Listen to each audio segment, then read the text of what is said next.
Bonjour à tous, on se retrouve pour un nouveau Texama Show, c'est le Texama Show 103 si je ne m'abuse. Mais avant ça, ce début de vidéo est sponsorisé par NordVPN. Saviez-vous que si vous utilisez des Wi-Fi publics, par exemple, dans un restaurant, Starbucks ou même à votre école, vous n'êtes pas sécurisé. Quelqu'un pourrait observer ce que vous faites sur Internet et même des fois récupérer de vos données personnelles. NordVPN est un service qui vous permet de justement éviter tout ça. C'est un VPN qui s'installe sur votre téléphone, que ce soit iOS, Android, votre ordinateur, et il permet de sécuriser votre connexion en chiffrant tout ce qui se passe dessus et en le faisant passer par l'un de plus de 5000 serveurs dans 60 pays différents. Et tout cela pour seulement 2,62 € par mois si vous utilisez le lien dans la description ou le code à l'écran. Du coup, n'hésitez pas à essayer NordVPN dès maintenant. Donc, je rappelle que je serai à l'E3 à partir de la fin de semaine prochaine, genre le week-end même. Il y aura une présentation AMD, donc je verrai si je pourrais faire une vidéo sur place ou autre chose. Bon, pas pendant la présentation, évidemment, mais pour vous faire un petit résumé de la présentation, parce que normalement, on devra avoir carte graphique, Navi à annoncer, et peut-être même encore un peu plus de news sur les prochains processeurs Ryzen. D'ailleurs, sur la dernière vidéo, j'ai oublié de préciser, mais Ryzen devrait sortir début juillet, le 7 juillet pour être plus exact, parce que le 7 juillet, c'est le 7 du 7, et c'est en 7 nanomètres, donc voilà. Oh, quelle bonne date bien choisie. Du coup, Navi aussi ne devrait plus trop tarder en réalité. C'est pour ça que j'ai attendu avant de faire un nouveau guide d'achat de carte graphique, parce que je me suis dit, ben, si vous devez acheter une carte graphique en ce moment, bon, si vous devez acheter genre le top du top, genre une RTX 2080 Ti, parce que genre vous voulez vraiment le top du top, bon, il n'y aura pas d'autre choix, ok? Si vous voulez acheter une carte à moins de 200 €, les cartes qui vont sortir ne seront pas en dessous de 200 €, donc vous pouvez vous permettre d'acheter une RX 570 ou autre chose. Là, il n'y a aucun problème. Par contre, si vous êtes on va dire, entre 250 et 500 €, on ne sait pas trop exactement le prix de cette nouvelle carte Navi, mais si vous êtes dans cette gamme de prix-là, c'est le moment d'attendre. Genre, dans un mois, bon, ça fait quand même un mois à attendre. Donc, si vous devez vraiment acheter, l'ancien guide d'achat est toujours valide. Vous avez de très bonnes promotions sur les Vega 56 et tout ça, donc à vous de voir. Ok, alors passons aux premières vraies news de la semaine. La première news, bon, ça fait un petit moment qu'on le sait, mais si vous ne savez pas, YouTube Gaming, l'application ainsi que le site va bientôt fermer. Je ne sais plus exactement la date, mais c'est genre très prochainement, c'est peut-être même déjà le cas en réalité. Du coup, ben, je veux dire, on s'y attendait. Le problème, c'est, je vous le dis directement, c'est que YouTube Gaming n'a jamais été vraiment une interface pour regarder YouTube. Ça a été carrément limite un second site. Par exemple, les boîtes d'abonnement étaient propres à YouTube Gaming. Et maintenant, elles ont d'ailleurs été refusionnées avec les boîtes d'abonnement YouTube normales. Donc si vous étiez abonné à une chaîne sur YouTube Gaming et que vous étiez désabonné de cette chaîne sur YouTube normale, attention que ça vous a peut-être réabonné d'ailleurs. Bien que personnellement, ou même beaucoup d'autres youtubeurs ont vu le cas, mais quand ils ont fait la fusion des deux boîtes d'abonnement, bizarrement, il y a beaucoup de gens qui ont perdu des abonnés. Donc on était en mode, alors, 1 plus 1 égale moins 2, enfin c'était un peu ça, quoi. On n'a pas trop compris, mais bon. Donc si vous regardez les social blades de plusieurs youtubeurs et tout ça, vous verrez que il y a eu des chutes en abonnés, et puis après c'est revenu normal. Donc c'était un petit peu bizarre. Donc ouais, dans tous les cas, c'était pas étonnant. Le truc c'est que il fallait vraiment aller sur un autre site, il fallait vraiment utiliser une autre application pour regarder YouTube Gaming, et c'était juste genre, c'était une mauvaise idée. Ce qu'ils auraient dû faire, et selon moi, c'est ce qu'ils font un petit peu maintenant en partie, c'est que quand je vais sur une chaîne YouTube, selon le thème de la chaîne, le thème de YouTube peut un peu changer, par exemple. Ou alors, peut-être même mettre dans les paramètres la possibilité aux gens de dire « Oh, je regarde beaucoup de contenu gaming, mets-moi une interface qui est plus orientée gaming. » Ou alors « Je regarde beaucoup de contenu orienté sport, mets-moi une interface orientée sport. » Et juste faire ce genre de choses, en fait. Mais c'est ce qu'ils n'ont pas fait. Ce qu'ils ont fait, c'est qu'ils ont fait un site à part, une application à part. Et forcément, ce qui arrivait, c'est que comme il n'y avait aucun avantage réel à prendre YouTube Gaming, à part le thème sombre, mais qui arrivait dans YouTube normal, et à part une interface vraiment un peu plus gaming, qui au final, je veux dire, si vous regardez que de vidéos gaming, de toute façon sur YouTube normal, vos recommandations et tout ça ne seront qu'orientées gaming de toute manière, donc ça servait pas à grand chose honnêtement. Et maintenant, cette interface est en partie intégrée à YouTube, donc change pas grand chose. Mais bon, pas étonnant comme je le dis. Par contre, le truc que beaucoup de gens sont en train de se dire, c'est que ça donne un peu l'impression, encore une fois, encore, un autre produit Google, parce que je vous rappelle que YouTube appartient à Google, un autre produit Google qui, encore une fois, ferme au bout de même pas 2 ans. Enfin, maintenant, ça fait un peu plus de 2 ans. C'était en 2016, en réalité, il me semble, YouTube Gaming. Oh la vache, ça fait longtemps. Ça fait longtemps et il s'est rien passé dessus. C'est incroyable. Bref, à chaque fois, c'est la même chose. Google lance quelque chose, ça finit par mourir. Ça, c'est un sujet de vidéo qui serait très intéressant. Juste vous montrer à quel point le nombre d'applications, de sites web, de produits que Google a lancés a juste arrêté 1 an, 2 ans après, c'est incroyable. Ça fait partie d'une technique qu'ils utilisaient par le passé qui marchait plutôt bien en réalité. C'était la technique du je balance tout sur le mur et je regarde ce qui colle. C'était vraiment ça. Donc ils font plein de trucs et puis ils balancent tout aux gens et puis ce qui marche bien, ils le continuent, ce qui marche pas, ils l'arrêtent. Sauf qu'en 2019, selon moi, ben, ça ne marche plus en fait. Les gens ont tellement de trucs à faire, tellement d'applications à tester, tellement d'applications possibles à utiliser que ils ont juste pas le temps de s'investir dans une application pour la voir s'arrêter. Et en plus, maintenant, Google a pris cette réputation d'arrêter leur application au bout d'un temps très réduit. Du coup, ouais, ça commence à devenir seulement un gros problème et je pense que Google devrait faire de plus en plus attention. Il y avait une petite aussi news au niveau YouTube qui avait un petit rapport.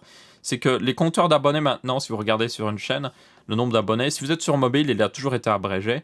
Mais sur PC aussi, il va être abrégé maintenant. Donc au lieu de dire, oui, cette personne a 460 000 abonnés, eh bien, elle en a 460K. Vous voyez le problème derrière ça, c'est que le compteur public aussi va devenir abrégé par défaut. Ça veut dire que les sites comme Social Blade, par exemple, ne verront que le compteur abrégé aussi.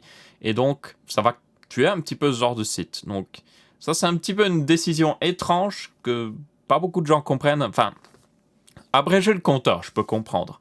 Mais l'abréger aussi au niveau de l'API, c'est-à-dire au niveau de... Genre, si je demande l'API, c'est une interface un petit peu pour les développeurs auprès d'un, par exemple, Twitter, YouTube et tout ça, pour demander des données ou même utiliser le site. Donc, par exemple, l'API de Twitter vous permet de vous connecter à Twitter et juste regarder tous les tweets et tout ça. Mais vous pouvez faire votre propre application comme ça. Eh bien, l'API de YouTube, elle permet d'avoir ce genre de chiffres. Et là, on les aura plus. Ou alors on les aura seulement si la personne est connectée. Donc là, évidemment, Social Blade ne peut pas aller près de tous les youtubeurs en mode « Hey, connectez tous vos comptes YouTube, comme ça on peut continuer d'avoir les stats. » Non, ça ne marchera pas. Donc ouais, très étonnant, mais pas si étonnant. Enfin, c'est juste... Encore une fois, c'est pas si étonnant qu'il le fasse, mais c'est étonnant qu'il le fasse aussi au niveau de l'API, et je pense qu'il y a un petit peu des motivations d'être cachées derrière. Ensuite, on continue avec les news Huawei, qui continuent de pas être très bonnes. Donc déjà, si vous ne savez pas, la semaine dernière, on a parlé justement que Huawei a perdu son partenariat avec Google. Donc c'est-à-dire que Google, dans le futur assez proche en réalité, ne permettra plus à Huawei de même utiliser techniquement son Play Store, le Play Store Google, et aussi dans le futur de ne pas utiliser les futures versions d'Android, ce qui est déjà un gros problème. En plus de ça, vous avez le gouvernement américain qui travaille sur un possible ban de tout ce qui est Huawei au niveau américain, ce qui serait énorme. Et il y a encore d'autres news un petit peu dans le genre. Il y a le consortium Wi-Fi qui a un petit peu abandonné Huawei aussi. Le consortium Wi-Fi, c'est ceux qui gèrent toutes les normes Wi-Fi et tout ça. Vous aviez aussi un autre consortium, je ne sais plus lequel, mais ça commence à devenir un petit peu chaud pour Huawei. C'est encore plus chaud selon moi en Europe parce qu'aux États-Unis, bon, il y a des téléphones Huawei aux États-Unis, mais la plupart des téléphones Huawei ne sont même pas forcément vendus aux États-Unis, ou alors des fois il faut du temps avant qu'ils arrivent. Alors qu'en Europe, par contre, Huawei est énormément développé. Je pense que vous avez tous vu, si vous avez voulu acheter un téléphone Huawei qui était à peu près à ce prix-là, vous vous êtes dit « Hey, il est pas trop mal, peut-être que je vais le prendre ou pas ». Du coup, je pense que c'est encore une plus grosse décision au niveau européen parce que, évidemment, s'il y a un ban au niveau des États-Unis, des fois, l'Europe a tendance à suivre, même si ces derniers temps, avec Donald Trump, évidemment, l'Europe a beaucoup moins suivi parce que c'était pas forcément une bonne direction à prendre, quoi qu'il arrive. Mais bon, du coup, ça va quand même les mettre vraiment dans la misère. D'ailleurs, à ce propos-là, Alors, ils pourront toujours travailler apparemment sur les mises à jour de sécurité et tout ça. Mais sinon, apparemment, alors, ils développaient déjà leur propre OS pour le marché chinois. Donc, c'est-à-dire leur propre système d'exploitation. Donc, ça permet d'exploiter littéralement le téléphone. Donc c'est Android hein, que vous utilisez si vous avez un téléphone Android, ou iOS si vous utilisez un téléphone de chez Apple par exemple. Et du coup, ils travaillent sur leur propre système d'exploitation qui apparemment devait être en partie compatible avec Android, donc certainement un fork d'Android. Un fork d'Android, c'est genre je prends Android et puis je fais ma propre version d'Android. Évidemment, si vous faites votre propre version d'Android, vous ne pouvez pas utiliser le Play Store, vous ne pouvez pas utiliser des applications Google, logique. Mais bon, si vous pouvez rendre les applications compatibles sur votre système d'exploitation, bien les gens, si moi je suis le développeur d'Instagram, si je peux juste poster mon application sur ce store-là et rien changer, ben je le ferai. Donc c'est très important pour les marques évidemment d'essayer d'être compatibles. C'est le cas par exemple d'Amazon qui refuse d'avoir le Play Store par défaut sur leur appareil. Du coup, vous avez un store Amazon avec pas mal d'applications en réalité qui sont au final compatibles. Donc on pourra en arriver à une situation similaire, pas exactement pareil quand même, mais similaire, où ils essayent d'être compatibles et il y a quand même pas mal d'applications qui arrivent à sortir dessus, mais c'est pas Android quand même. Ou alors ça va être carrément leur propre OS encore un peu plus custom. Donc ils le travaillaient sur le marché chinois et ils voulaient vraiment le sortir au niveau chinois parce que Huawei est assez gros en Chine, donc ils peuvent se permettre de changer d'OS comme ça, les gens ne se plaigneraient pas trop au final.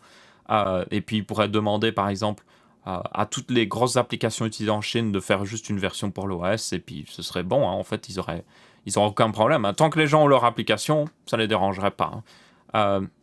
Mais là du coup ils ont changé leur plan pour probablement le sortir au niveau mondial en fait. Donc il y a eu pas mal d'informations. Apparemment à un moment il devait s'appeler alors actuellement son nom de code c'est Project Z. Donc ouais. À une époque il s'appelait Hongmeng OS et puis avant c'était Kirin OS. Kirin comme leur nom de processeur d'ailleurs, donc ma foi. On verra bien ce que ça donnera, enfin au niveau de la situation. Il y a toujours une petite possibilité, si ça s'arrange, qu'ils essayent de négocier avec le gouvernement américain. C'est encore possible. Difficilement possible, mais c'est encore possible. Pour essayer de garder Android. Mais à mon avis, ça va pas arriver. Il y a aussi la question, est-ce que leur OS marchera bien? Parce que c'est pas la première fois. Même Samsung a essayé de faire son propre OS et ça a floppé. Microsoft a essayé de faire son propre OS mobile. Ça a floppé. Donc, faudra voir. Même si les téléphones sont bons, si je vous dis, ok, tu peux avoir cet excellent téléphone, sauf que t'as pas tes applications préférées.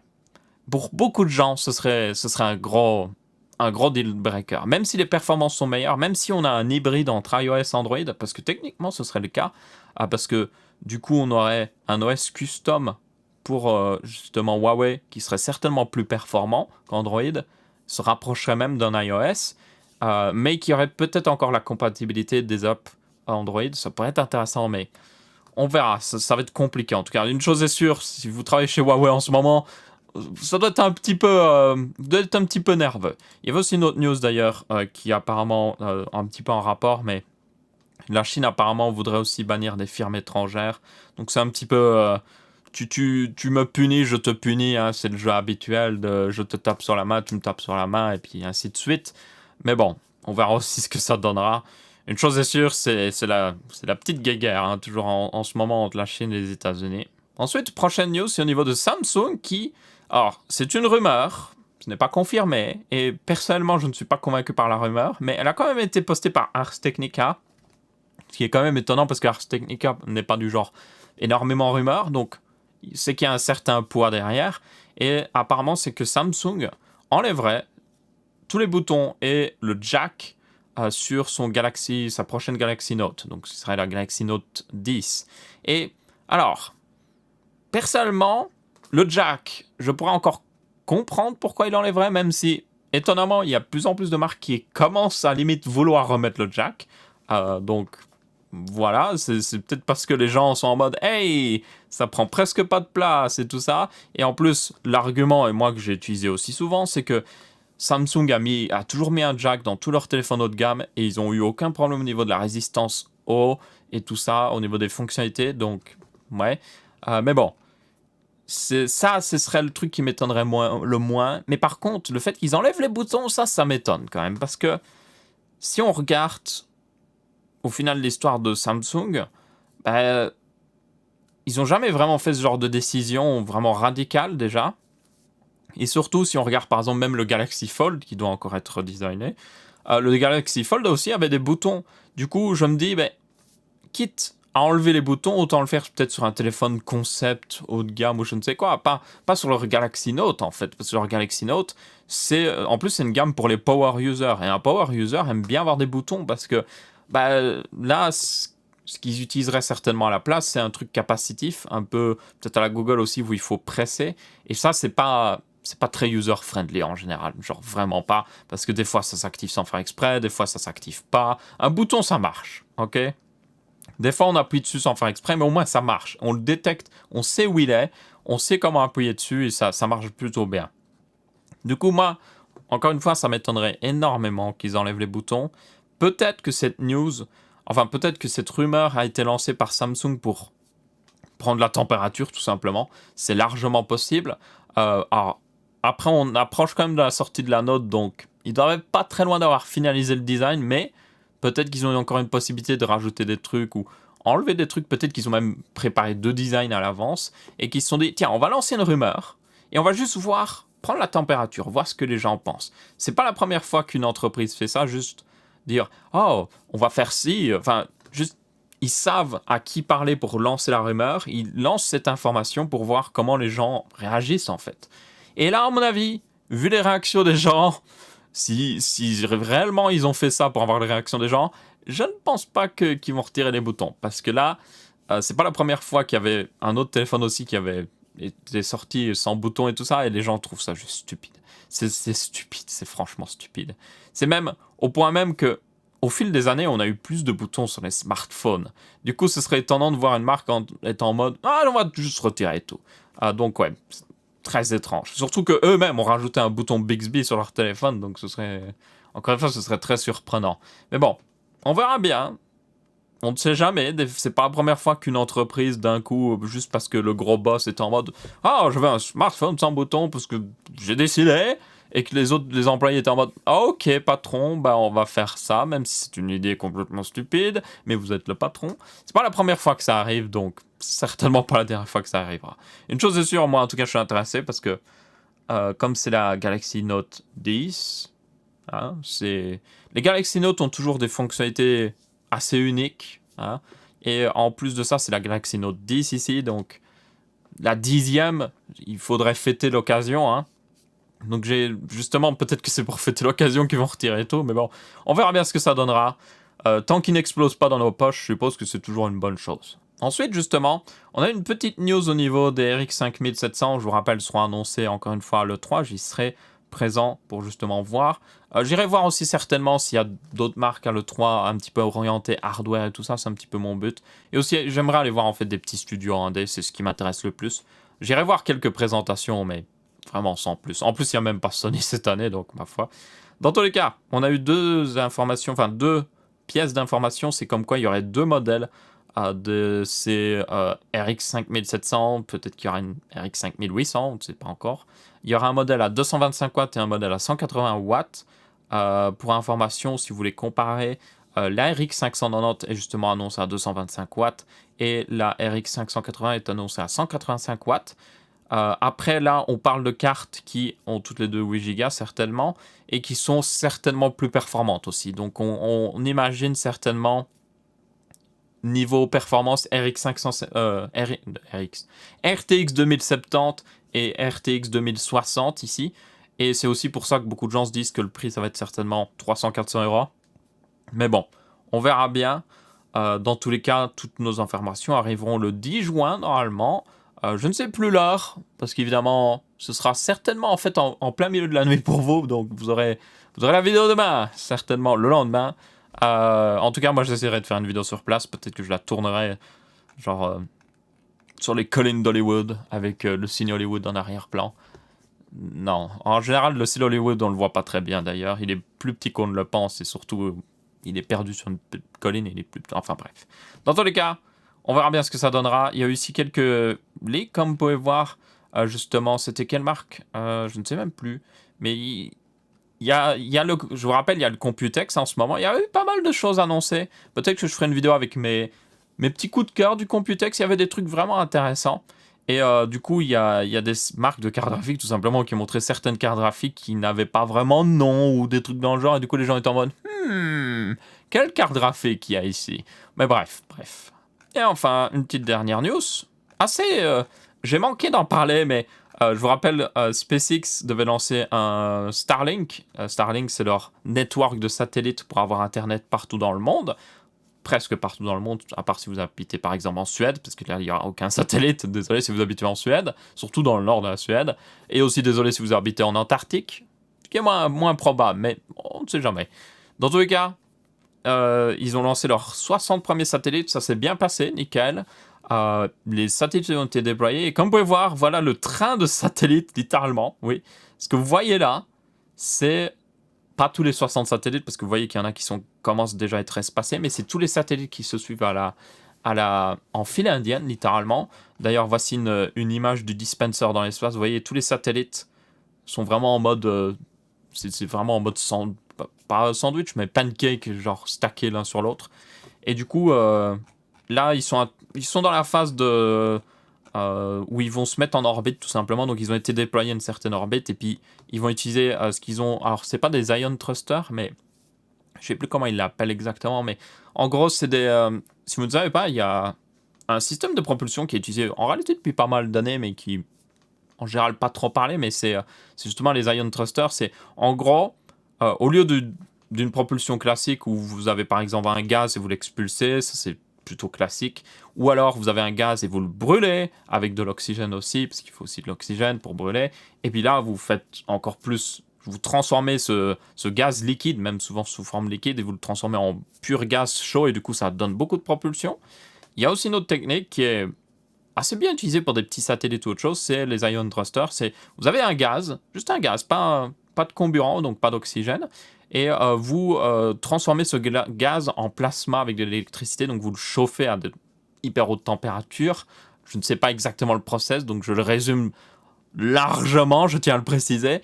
Et ce plasma, en fait, donne un petit peu de propulsion, honnête, et surtout, vous ne consommez pas beaucoup de gaz. Donc ça vous permet de faire aller ce moteur pendant des mois, limite d'affilée si vous le voulez vraiment, et petit à petit accélérer. Ils sont lents à accélérer, mais vous pouvez vraiment l'utiliser pendant longtemps. Et l'avantage aussi, c'est que ça n'utilise pas beaucoup de carburant, donc vous pouvez le garder des années en fait. Donc par exemple, les satellites de Starlink ont une durée annoncée de 5 ans, et du coup, ils ont normalement assez de carburant pour opérer certaines manœuvres pendant ces 5 ans. Et notamment, l'une des manœuvres principales, c'est le fait qu'ils vont se booster pour se mettre dans la bonne orbite. D'ailleurs, cette orbite, apparemment, la première orbite qu'ils vont viser, parce qu'il y a beaucoup d'informations là-dessus, mais genre, c'est un peu un peu partout. Ce serait de 570 km si je ne m'abuse.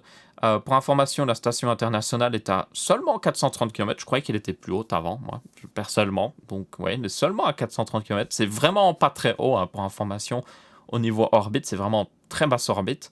Vous allez me dire, 400 km au-dessus de ma tête, c'est quand même loin. Ouais, c'est loin, mais pas si loin quand même quand on y pense. Enfin, bref. Du coup, plus nickel ce lancement. Mais ça a lancé une nouvelle discussion, notamment, justement, vous le voyez là, 60 satellites qui se suivent. Ça, c'est que les 60 premiers. À terme, SpaceX voudra en avoir 12 000, je ne sais plus combien, 12 000. 12 000 satellites. Et dans une première phase de déploiement, il me semble qu'il voulait en avoir 3 000.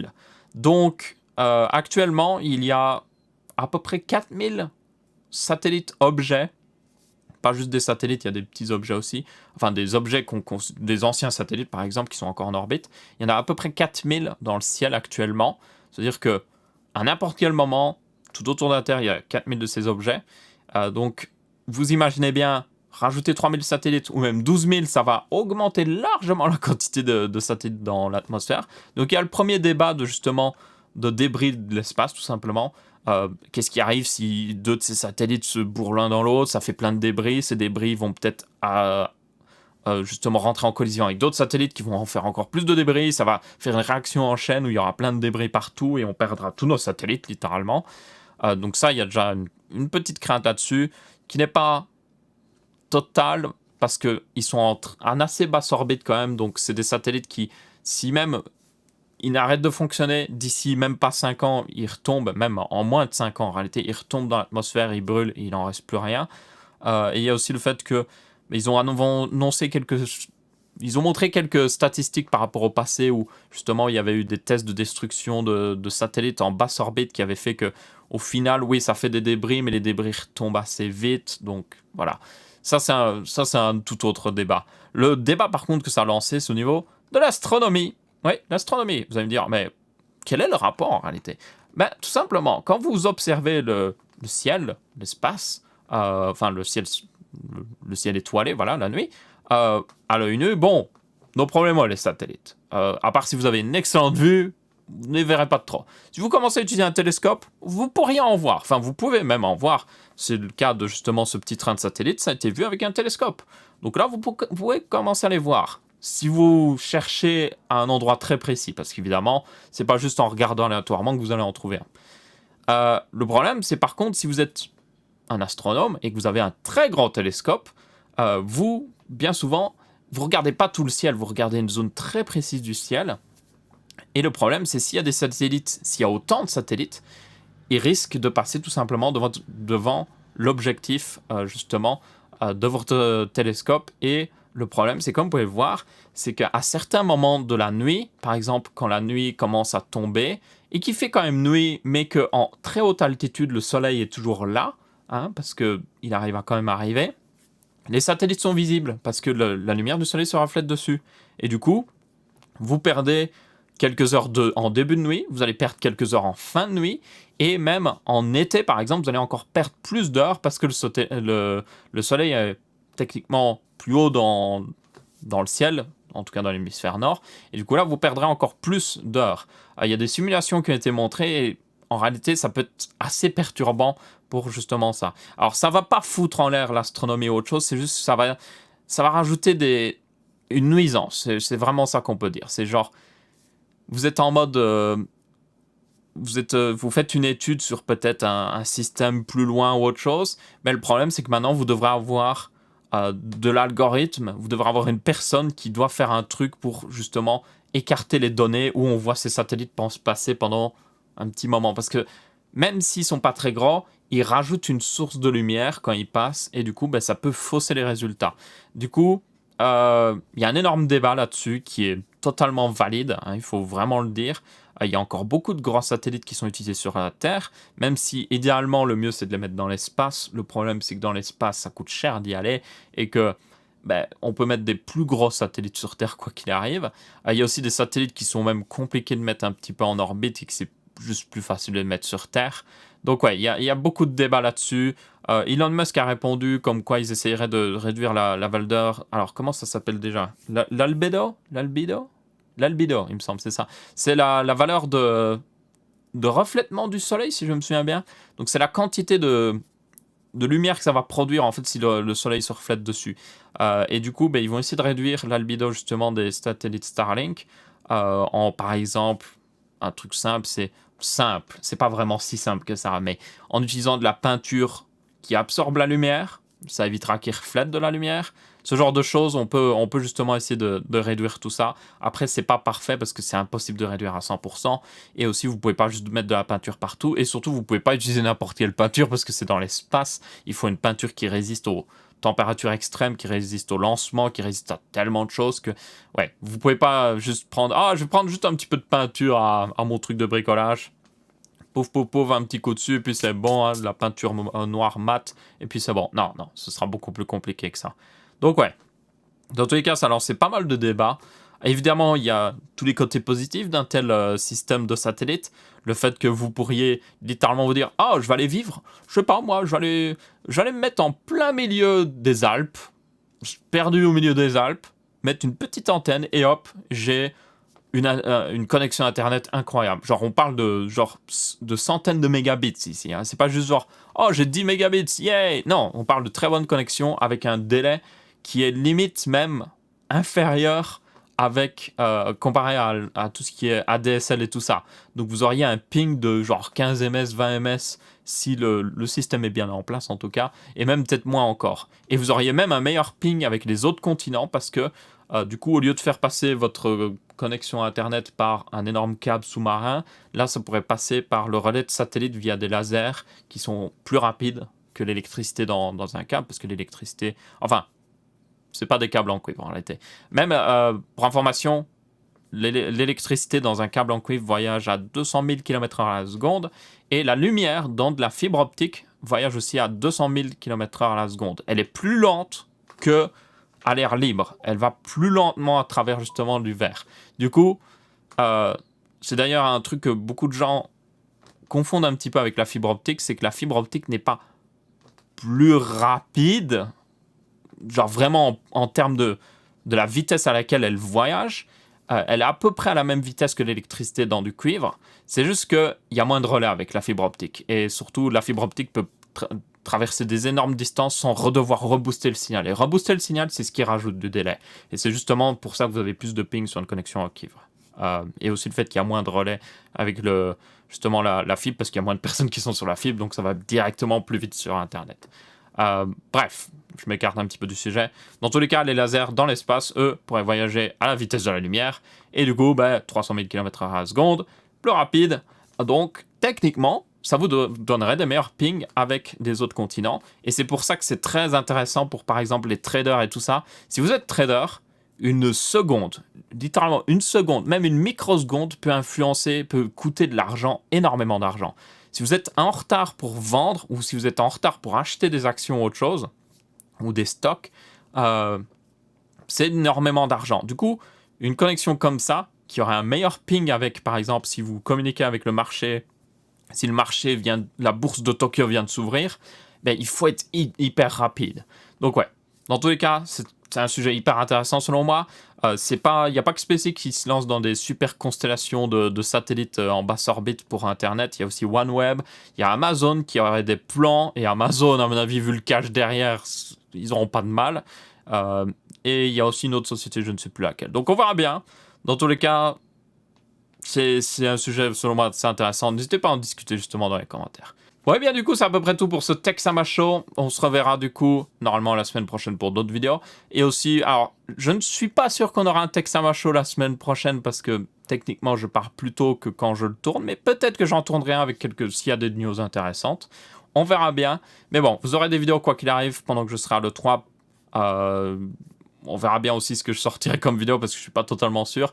J'ai sorti moins de vidéos en ce moment justement parce que j'ai dû préparer pas mal de trucs en arrière-plan, donc c'est un petit peu embêtant. Je suis en mode là, j'aimerais sortir plus de vidéos sur Texama, mais j'ai pas le temps de les faire parce que j'ai envie de les faire de bonne qualité. Je suis pas envie de allez hop, on va slapper un truc et hop, montage vite fait. Non, je veux qu'elle soit bonne, je veux qu'elle soit intéressante, donc ça prend du temps des fois. Il faudrait peut-être que je trouve un monteur pour la chaîne Texama. Ça, je pense que ça m'aiderait pas mal.